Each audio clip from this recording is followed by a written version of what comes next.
Let's talk about the Canadian trucker story, which really is, it's the story. It's the story, and I'm going to keep hitting this thing and hitting it hard until mainstream media picks it up more and honestly assesses it, although I will not hold my breath on that one. First, we've got some video of the truckers, and this is just going through Ottawa. It's absolutely fantastic. Connor, let's throw to that, and I'm just going to talk through some of this stuff. Look at this. I mean, this is hundreds and hundreds of trucks, thousands and thousands of people. They're saying now it could be 50 to 100,000 trucks that have made their way in this convoy to Ottawa. This is incredible. These are good, decent people. Somebody was telling me it's something like -20 out there. These people would much rather be inside. It's nice and warm inside. I mean, look at this. It's just absolutely extraordinary. Why are you not seeing those images on CNN? Why are they not leading with this story, right? They'll start leading with it when they can further twist the narrative into that this is a white supremacist rally, right? Which they're really trying to do. We'll get to that in a sec. But when you just see the amount of people out there, and what are they there for? It's not because Canadians suddenly became racist. It's not because Canadians suddenly decided to hate trans people. It's because Canadians decided finally to say, you've pushed us far enough, even us, good-natured Canadians. We've had enough, eh? All right, so we've got some more video. This is of the convoy. I think we've got some more of that. Let's take a look. So this is the border of U.S. and Canada. I mean, it's just absolutely incredible. Look at that. Look at the amount of people. And they're at the border, and they're saying, we're here, and we're an integral part of the economy. We're an important piece of getting you guys goods and services, and you've pushed us far enough. And we have to show you that we have influence and a voice one way or another.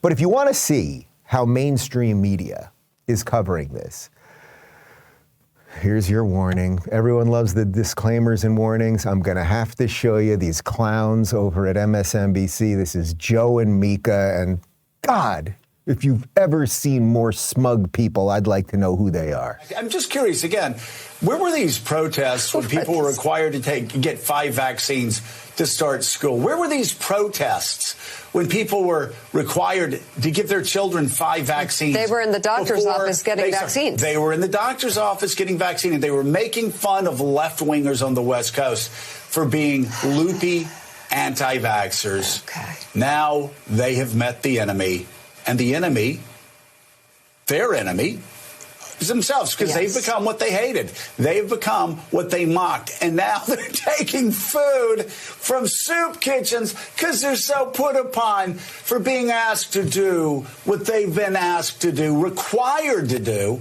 their entire lives. It's a cult. Yeah. You're a dick. Like, what?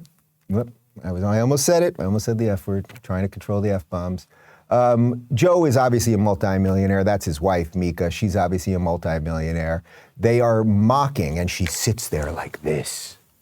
She sits there like this because she's so outraged by these truckers and these good, decent people who are trying to get control over their lives again and risking everything that they've got. She sits there, and they're in a cult. They're in a cult. I honestly don't even understand the point that he was trying to make there. Is his point that they should have been protesting earlier? Because if that's his point, then probably. Yeah, if all of us had been more outspoken 2 years ago, then maybe a lot of this nonsense would have happened. So I don't know exactly what he's trying to say there. But the beginning, the anti-vaxxers, these people are anti-vaxxers who are taking food from the homeless, the implication being that there's food on the trucks or that food can't get to homeless shelters or something to that effect. First off, we have no evidence that these people are anti-vaxxers in the way that people would talk about anti-vaxxers. Are they anti-mandate? It sure seems like it. Is it possible that 75% of those people are vaccinated? It's probable, right? Like, it's probable, it's possible. I don't know all the numbers on that, nor does that idiot. But these people, they are just the worst. Like, they are the worst sort of elites. And I will never stand with them. And I will stand with those good people who are out there. It is just disgusting. And if you want to see an elite guy, if you want to know what an elitist sounds like, someone who wants to rule over people, who thinks that he has dominion over the people who have voted him into office for some godforsaken reason. Here's a tweet from Canadian Prime Minister Justin Trudeau from yesterday. I'll try to do it in Justin Trudeau voice. I know this pandemic is frustrating. It's frustrating that after 2 years, we're not done fighting COVID-19. But over the past few days, Canadians have been shocked and frankly disgusted by the behavior displayed by some of the people protesting in our nation's capital.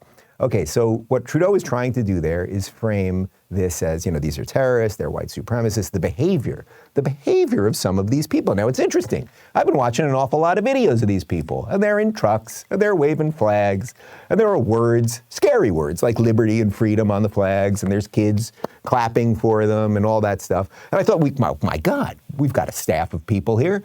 Can we find video of the bad behavior? Well, we found this.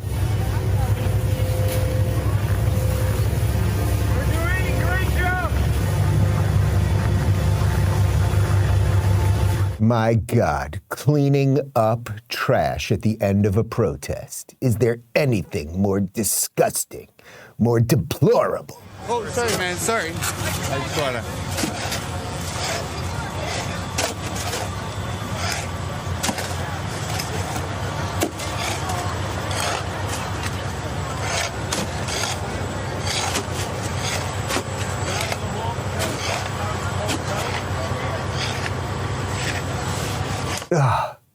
Is there anything more awful than a group of free citizens coming together? You may have heard one guy say sorry to the other guy as he was shoveling, to shovel the public streets. Could these people be more awful and most likely Nazi adjacent? My God, that's what the Nazis wanted, to shovel streets with other people after protests.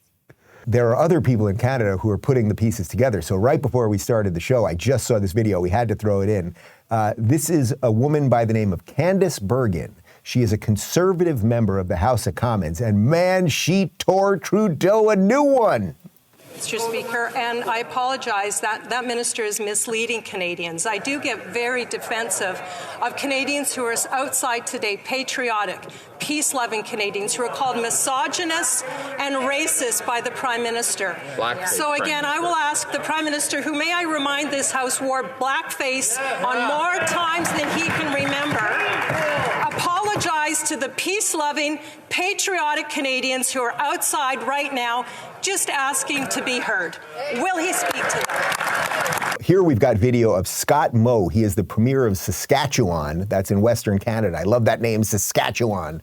Announcing a plan to fully return back to normal life. Why would he be doing that? Do you think it maybe is because the people are finally standing up? So now, and our caucus MLAs are hearing this from the people that they are talking to across the province and the people that they ultimately represent. And people are asking their government for a return to normal, a removal of public health restrictions, and we most certainly are looking at how we can do that in the weeks ahead here in Saskatchewan.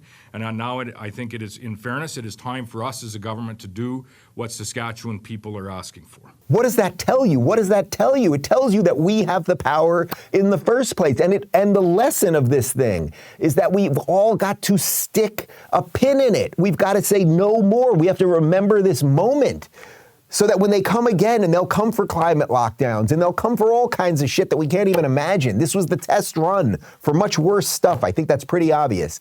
But we must remember that politicians can be moved. They can be moved, but they can be moved by us, we the people. So a truck convoy driving across Canada, well, suddenly you've got politicians going, oh, I guess the people are a little upset, and maybe we should do something about it.